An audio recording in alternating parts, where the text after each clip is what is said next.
అమ్మ నమస్తే అమ్మ. నమస్తే. ఏం చేస్తుంటారమ్మా? ఇంట్లోనే ఉంటాం. ఇంట్లోనే ఉంటారు. ఇప్పుడు మళ్ళీ బైపోల్ ఎలక్షన్ వస్తుంది కదా, ఇక్కడ ఏ పార్టీ గెలిస్తే బాగుంటుంది అనుకుంటున్నారు? ఏదంటే ఇప్పుడు కారుదే బాగుంటుంది అన్నట్టు గుర్తుంటే. అవునా? ఎందుకు కారు ఎందుకమ్మా? ఫస్ట్ అంటే ఆయన చేసిండు కదా అట్లా అని ఫస్ట్ నుంచి మళ్ళీ కారే గెలవాలి అని అనుకుంటున్నాను. ఓకే, అంటే కేసీఆర్ చేసిన మంచి పనులు ఏమన్నా తెలుసా మీకు? ఏంది ఇది పింఛన్లు ఇప్పించిండు, బెడ్రూమ్లు కట్టించిండు, అందరికి గరీబ్ వాళ్ళకు మంచిగానే చేసిండు వాళ్ళు అందరికి. అవునా?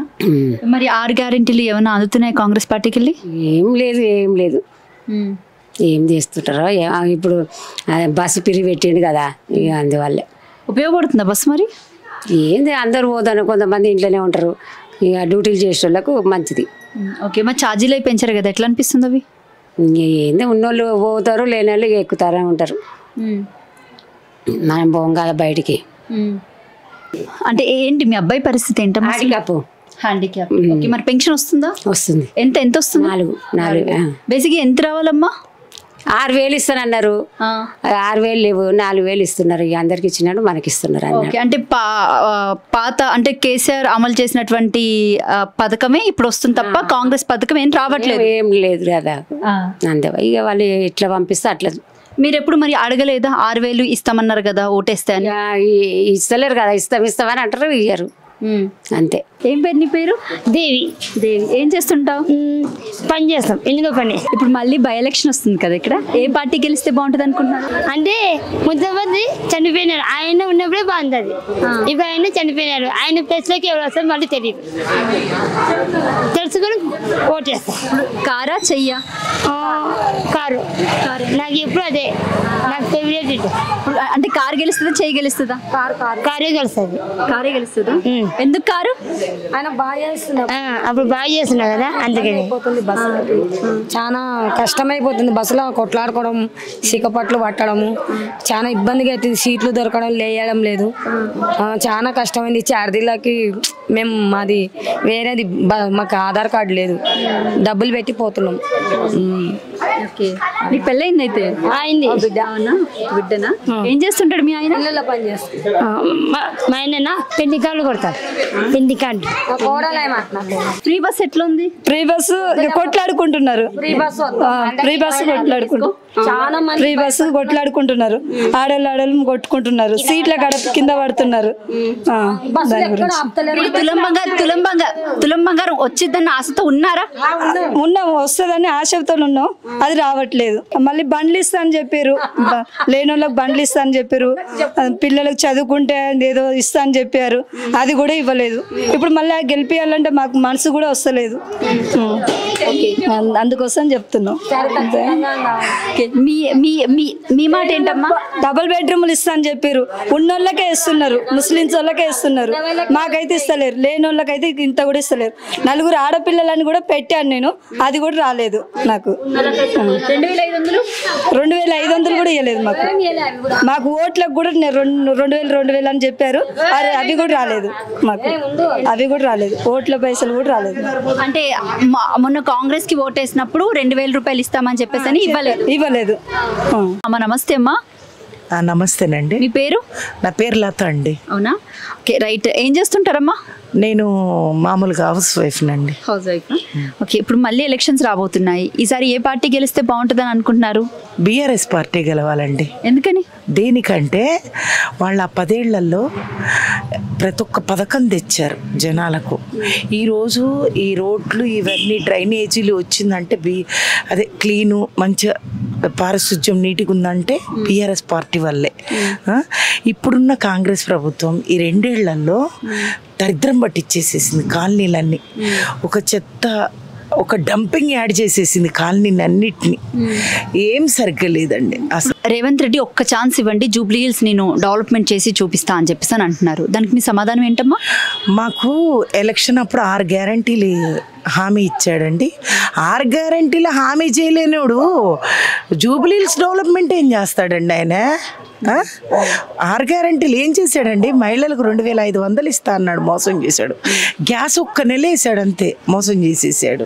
కరెంటు బిల్లు 200 లోపు యూనిట్లు అన్నాడు, 200 దాటితే ఎన్ని నెలలు మేము కట్టలేదో అన్ని నెలల డబ్బులు మాకు పడిపోతున్నాయి. ఇంకా ఆయన చేసింది ఏముందండి? పెన్షన్ పెంచుతా అన్నాడు, పెంచాడా వృద్ధులకు? ఏం చేశాడని? ఎందుకు వేయాలి మేము ఓటు? దేనికి వేయాలి చెప్పండి ఆయనకు? ఆయన ఏం డెవలప్మెంట్ చేశాడని వేయాలా? మాకు ఇచ్చిన హామీలన్నీ ఏమైనాయి అంటే గంగలో కొట్టుకోపోయినాయి. ఇప్పుడు జూబ్లీ హిల్స్లో వీళ్ళ వాళ్ళని గెలిపిస్తే తెగ చేసేస్తారు. ఇచ్చింది మంచి మంచి ఫైటర్కి ఇచ్చారు టికెట్ తీసుకెళ్ళి. పెద్ద పెద్ద వాళ్ళు ఉన్నారు, రాజగోపాల్ రెడ్డి అంతున్నారు, వాళ్ళందరినీ మంచిగా ఆ కాంగ్రెస్లో పెద్ద పెద్ద లీడర్లు నాటి నుంచి ఉన్నోళ్ళు సంగనాకిపోయినారు. నిన్నగాక మొన్న వచ్చిన రేవంత్ రెడ్డిని సీఎం పట్టా కట్టించి ఆ రాహుల్ గాంధీ మొత్తం హైదరాబాద్నే తెలంగాణనే మట్టబెడుతున్నారు ఈ కాంగ్రెస్ వాళ్ళు. తెలంగాణ అంటే కేసీఆర్, కేసీఆర్ అంటే తెలంగాణ. ఇప్పుడు 2 ఏళ్ల కాంగ్రెస్ పాలన ఎలా ఉంది అంటే మొత్తం మీద ఏం చెప్తారు 2 ఏళ్ల పాలన గురించి? ఈ 2 ఏళ్లలో ఏమి అభివృద్ధి జరగలేదండి. ఆయన ఇచ్చిన హామీలు కూడా ఏమీ నెరవేరలే. ఫ్రీ బస్ పెట్టాడు, జుట్లు పట్టుకొని లాక్కొని కొట్టుకోవడమే సరిపోతుంది లేడీస్ని. ఫ్రీ బస్ పెట్టినట్టు పెట్టి బస్ ఛార్జీలు పెంచాడు. ఏం లాభం అండి? ఆయన చేసింది ఏం చేశాడు? ఏం మేలు చేశాడు ఆయనకి వేయడానికి? అస్సలండి ఓటు అన్నది ఎయ్యరు. అందరూ కచ్చగట్టున్నారు రేవంత్ రెడ్డి మీద. ఇంకా రాదండి ఈ 2 ఏళ్ళు ఆయన పరిపాలించేది. తర్వాత అస్సలు కాంగ్రెస్ ప్రభుత్వమే రాదు, మళ్ళీ టీఆర్ఎస్ఏ వస్తుంది, కేసీఆరే మాకు సీఎం అవుతారు. పేరు మా? షర్మిల నా పేరు. ఏం చేస్తుంటారు మా? నేను ఇట్లనే ప్రజాసేవ చేస్తుంటాను, పేదవాళ్ళకి సోషల్ వర్క్గా చేస్తుంటాను. నేను యాక్టివిస్ట్. Right ma'am. సో మీకు అంతా ఇంత కొంచెం నాలెడ్జ్ ఉంటుంది పాలిటిక్స్ మీద. అయితే ఎట్లేదన్నా కూడా మళ్ళీ ఇప్పుడు జూబ్లీ హిల్స్లో బైపోల్ రాబోతుంది. ఈసారి ఇక్కడ ఏ పార్టీ గెలిస్తే బాగుంటుంది అనుకుంటున్నారు మ్యామ్? నాకు మాత్రం బీఆర్ఎస్ గెలిస్తే బాగుంటుంది అనిపిస్తుంది. ఎందుకంటే ఇప్పుడు కేసీఆర్ గారు 2 సార్లు గెలిచినప్పుడు, ఇప్పుడు నేను ఈరోజు ఏంటంటే కార్తీక పౌర్ణమి, ఇంకొక విషయం చెప్పాలి ఫస్ట్, అక్కడి నుంచి నేను స్టార్ట్ చేస్తాను. ఈరోజు కార్తీక పౌర్ణమి, కేసీఆర్ గారు కూడా మన ఇంటింటికి వెళ్ళి మహిళలకి బొట్టు పెట్టి మన పార్టీ గురించి చెప్పాలంటే బొట్టు పెట్టడానికి వెళ్ళినప్పుడు అక్కడ మహిళల స్పందన చూసి నేను నిజంగా షాక్ అయిపోయినాను. ఆయన తలుచుకుంటున్నారు, మా కేసీఆర్ ఉన్నప్పుడు ఈ 10 ఏళ్లలో కరెంటు కానీ వాటర్ కానీ ఏ ప్రాబ్లం లేదమ్మా, నిజంగా మేమైతే ఈ పార్టీకి ఏదో ఒక ఛాన్స్ ఇచ్చినందుకు, ఈ పార్టీకి గెలిపించినందుకు మాకు ఏడుస్తున్నాం కూర్చొని ఇళ్లల్లో అని చెప్పేసి ప్రతి ఒక్క మహిళ ఇప్పుడు చెప్పడం జరిగింది. మేము ప్రతి ఒక్క మహిళ నోటి నుంచి అదే వింటున్నాము. కానీ బీఆర్ఎస్ వస్తే, మళ్ళీ బీఆర్ఎస్ వస్తే చాలా బాగుంటుంది అని చెప్తే మీరు ఈసారి మాత్రం బీఆర్ఎస్కే గెలిపించండి అని కూడా నేను రిక్వెస్ట్ చేశాను అనమాట. Okay right ma'am. సో మీ వంతు ప్రయత్నంగా మీరు బీఆర్ఎస్ పార్టీకి అంటే ఓటు వేయమని అందరినీ రిక్వెస్ట్ చేస్తారు. ఈరోజు బొట్టు కార్యక్రమం కూడా ఇచ్చారు, మంచి ఆఫర్, అది చాలా మంచి రోజు. ఈరోజు ప్రతి ఒక్క మహిళకు బొట్టు పెట్టడం నాకు కూడా అదృష్టం దక్కింది. కేసీఆర్ గారికి ధన్యవాదాలు తెలుపుకుంటున్నా నేను. అయితే రీసెంట్గా ఏంటంటే ఒక్క ఛాన్స్ ఇస్తే జూబ్లీ హిల్స్ని మళ్ళీ డెవలప్మెంట్ చేస్తానని చెప్పేసి సీఎం రేవంత్ రెడ్డి గారు మొన్న రీసెంట్గా కామెంట్స్ చేశారు. దాని మీద మీ స్పందన ఏంటి మేడం? ఇప్పుడు రేవంత్ రెడ్డి గారు ఒక్క ఛాన్స్ ఇస్తే నేను చూపిస్తాను, అది చూపిస్తానన్నారు. ఒక్క ఛాన్స్ ఇచ్చి ఇప్పుడు 2 సంవత్సరాలు అయింది, ఏం చేశారు ఆయన? ఇప్పుడు ఓటేసి గెలిపించినందుకు ఇప్పుడు ప్రజలు చెప్పుకోలేక గుండెల్లో కన్నీళ్లు పెట్టుకుంటున్నారు. ఏం ఇప్పుడు ఎక్కడ చూసినా బిల్డింగ్లు పడగొట్టారు.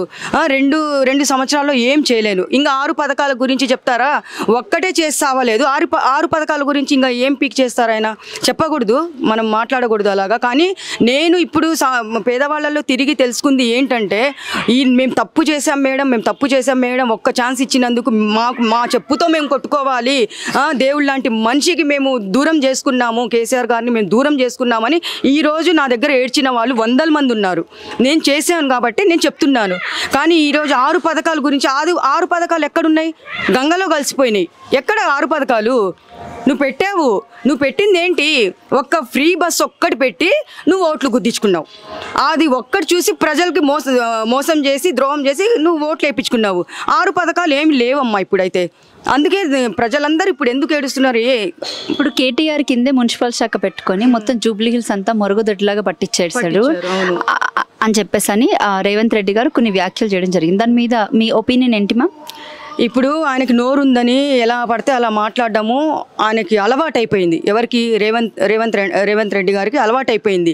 ఇప్పుడు వాళ్ళు చేయలేదంటే ఈ 10 సంవత్సరాలు ప్రతి కళ్యాణ లక్ష్మి కానీ రైతు బంధు కానీ ప్రతి ఒక్కటి చెప్పుకుంటూ పోతే కేసీఆర్ గారు చాలా వరకు చేశారు. డబుల్ బెడ్రూమ్ కానీ ఆరోగ్యశ్రీ కానీ ఇప్పుడు మనకి పండగలు వచ్చినా కానీ మనం మన ఆ పార్టీనే బీఆర్ఎస్ పార్టీనే గుర్తు చేసుకుంటున్నాము. ఏ బతుకమ్మ వచ్చినా ఏం చేసినా కానీ ఆడవాళ్ళకి ఎక్కడ చేసుకొని ఇస్తున్నాడు రేవంత్ రెడ్డి? అవునా కాదా? వాళ్ళు ప్రతి ఒక్క పథకం అమలు చేశారు. కానీ నువ్వు 6 పథకాలు అమలు చేసావా? లేదు కదా. మరి పేదవాళ్ళకి ఇచ్చిన మాట ఏంటి? నువ్వు ఒక్క బస్సు ఒక్కటే పెట్టావు. తర్వాత పథకాలు ఏం చేసావు? నువ్వు చేసావా?